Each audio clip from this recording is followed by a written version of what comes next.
Oh, yes! An episode on one of my top tier ponies, the magnificent Fluttershy. Oh, so precious.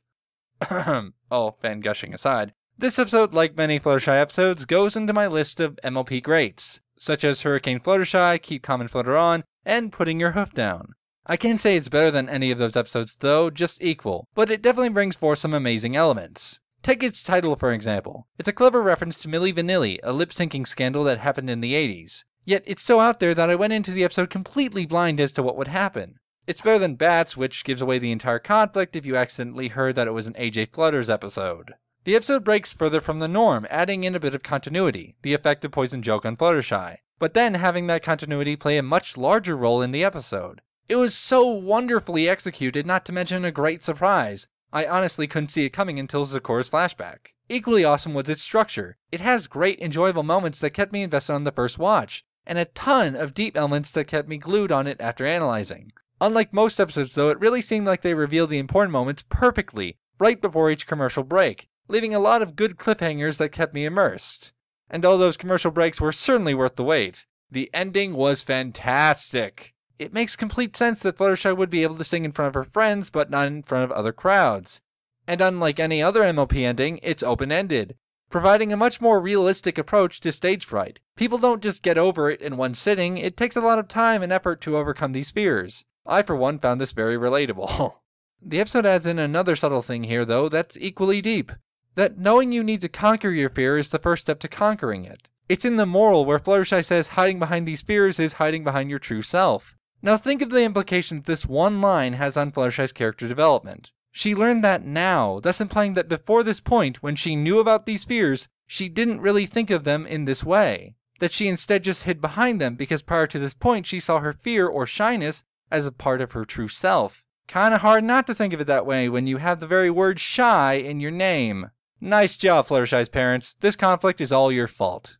Speaking of conflicts, this conflict here is great. It starts with Fluttershy not wanting to sing in front of others, but then the curveball comes. Big Mac loses his voice and Fluttershy has to replace him behind the scenes. At this point, Fluttershy's at risk of being exposed, which would result in her secret getting out, thus trashing her desire to sing. Even though Fluttershy knows this risk, she enjoys herself anyway, because she gets to sing without the pressure of others watching, and makes other ponies happy in the process. Her enjoyment of these things actually starts to get out of hand, to the point that she forgets exactly what the constraints are. Eventually, it gets so bad that she starts making up her own lines, which trips up Big Mac when they're singing at the schoolhouse. The charade can't hold up on the last performance though, because Fluttershy knows it's her last performance. This causes her to think she won't do something like this singing activity again, and thus she goes expression overload, pushing the currents without realizing it and not paying attention to any of her surroundings. That's why she doesn't immediately notice the currents going down and everyone's staring at her. This scene is especially intimidating for her, because she didn't know people would see her this time around. In all the past episodes like Hurricane Fluttershy and Green Isn't Your Color, Fluttershy had a bit of time to mentally prepare for the crowd. Even a second or a couple minutes can go a long way. But here, it just comes out of nowhere. Bam! The entire crowd's looking at you and now they know your secret, giving them a reason to not ignore you. That's an incredibly daunting thought for her, because she doesn't want to be noticed. That would mean she could potentially be rejected. We can see all of this from her lifestyle. She lives on the edge of Ponyville and has a special talent that involves providing for animals, creatures that will give her unconditional love and acceptance in return for her providing to them. It's a mutual relationship there. But that isn't the case with other ponies. Ponies are the human equivalent. They think, they question, their interests go beyond just basic survival. They won't always give unconditional acceptance to Fluttershy, and so she doesn't feel compelled to do much for them or society, especially anything that makes society want more from her. That is where singing comes in. If they hear her once, they might reject her, or worse, demand more of her and increase their expectations, thus raising their likeliness to be disappointed to an even greater extent. And once that demand starts, Fluttershy's kind spirit just wants to give to others, inevitably increasing their expectations of her in the process. Her kind spirit and love of singing is why she wanted the Ponytones to sing for all the events. But by opening up, she will become more involved in society, relying more on creatures that can potentially reject her. The need for acceptance then sucking all the enjoyment out of life and replacing it with stress that weighs on her very soul. That any given moment of rejection might cause her to explode, either with anger or sadness. She fears that explosion. She doesn't want that to happen and hurt the feelings of people she loves. So, for the sake of her feelings and others, she limits her contributions, keeping them only to a couple friends whom she trusts will not reject her. And she even limits her contributions to them, to prevent their demand of her from rising and resulting in that explosion. That's why she's nervous when they catch her singing at the beginning, and why Pinky gets to her. She's basically playing out one of the many fears Fluttershy has with interacting or giving to society. So amazing! You'd be there on stage, basking in the hooflights, the center of attention, a shining star, with every pony staring at you, judging you, jealously noting how they could be way better than you. Why wasn't it them? Why wasn't it them? And then, when you choke, they'll turn on you, becoming a seething, angry mob, and you'll be horribly humiliated, never able to show your face in Ponyville again! That's a long, humorous way of saying she'll be rejected, which would then result in her potentially cracking like she did at the gala. That might happen less often though, because now Fluttershy is going to face her fears, one of which is fear of rejection, which you've just seen through my long-winded analysis. Ah, Fluttershy. Gotta love that depth and relatability. Though, there's some criticism to this lovely character, that she doesn't develop from her previous episodes, which is bullshit. For now, I'll simply say that shyness of singing on a stage is a lot different than being a model, flying in a tornado, or anything else that she's done. Yeah, I know that's a really weak defense, and I apologize for that. I have a Fluttershy analysis in the works to fix that though. It was going to be part of this video, but after reaching like the 4th page and still having more to say, I realized maybe it should be for a different time. Fluttershy wasn't the only character that stood out here.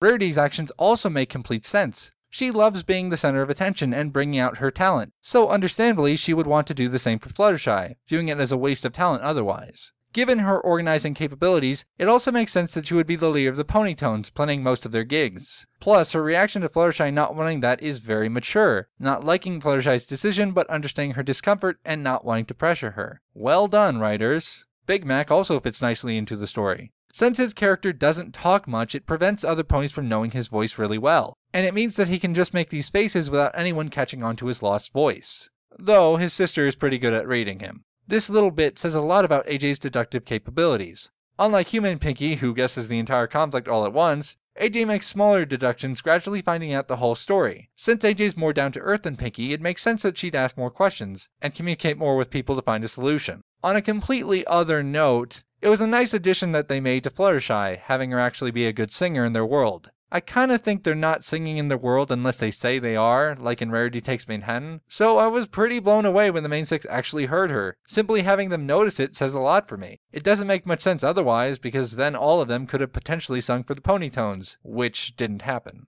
Speaking of the Ponytones, I loved their music. Not only did it sound great, but there was also a deeper meaning behind the lyrics. Each one has to do with bringing out the music, which is the conflict that Fluttershy's dealing with. She's nervous about bringing out the music around others. And then, when she finally sings with the Ponytones at the end, her lines have to do with how music is everywhere, and how you have to find the music in yourself. This is a reflection of Fluttershy's final experience, coming out and doing the performance in front of her friends. It's like Fluttershy speaking to herself in the music, and I love it when lyrics have these deeper meanings. Beyond Flutter's singing ability, the Ponytones have some implications of their own on the world of Equestria. Look at their cutie marks. Only one of them has music notes on it, indicating that he's probably the only one that has music as a special talent. Yet, all the other Ponytones are equally good at music. Heck, maybe Fluttershy's even better at it. So, that might then mean that not all ponies are good at their special talent. It's not the talent they're good at, it's the talent they're meant to do, or like doing.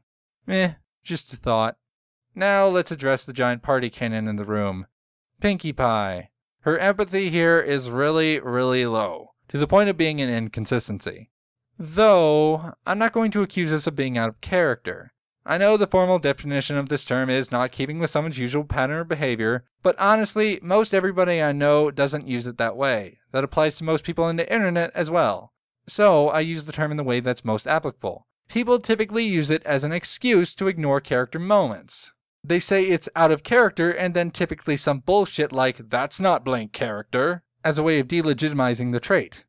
For example, "That's not Pinkie Pie and Filli Vanilli. That's not Snowflake or the Wonderbolts in Rainbow Falls. That's not fucking shut up." Sorry about that. I'd be open to using the term if it wasn't used this way. I just don't see the value in ignoring parts of the canon. When I see inconsistency, I try to connect it in some way, whether that be finding evidence to prove otherwise, or just adding in some headcanon. The headcanons are usually not very insightful, so I don't say them. I do all this though because I love connection. Making connections is fun to me and where my passion for history comes from. Since I do this, inconsistencies don't bother me. I've given myself the creative power to connect or fix them.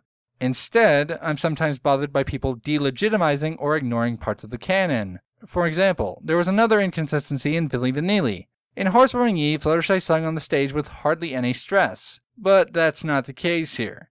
And honestly, I don't mind it.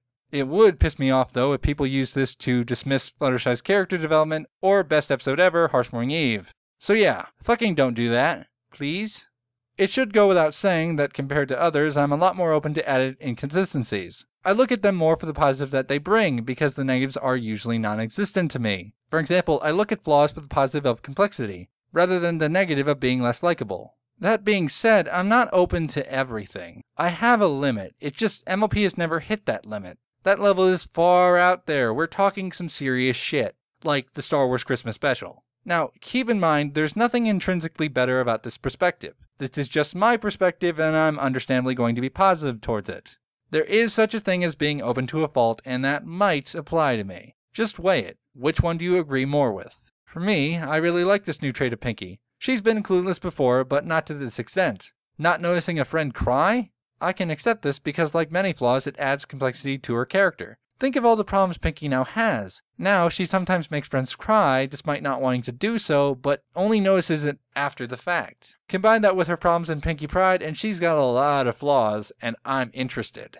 So, it might go without saying that I enjoyed her humor, and you'd be right on that. I love this sort of dark sadistic humor, even if it makes one of my top tier ponies cry. Sure, I don't like seeing Flutters cry, but I'm not laughing at her, I'm laughing at Pinkie. Because Pinkie's words are so ridiculous and she's oblivious to what's going on. This probably doesn't portray me in a good light. But hey, I didn't just laugh at the mean stuff. I also laughed at the ridiculousness of the turkey event and AJ's deduction, which aren't mean-spirited. Yeah, okay, it's not much.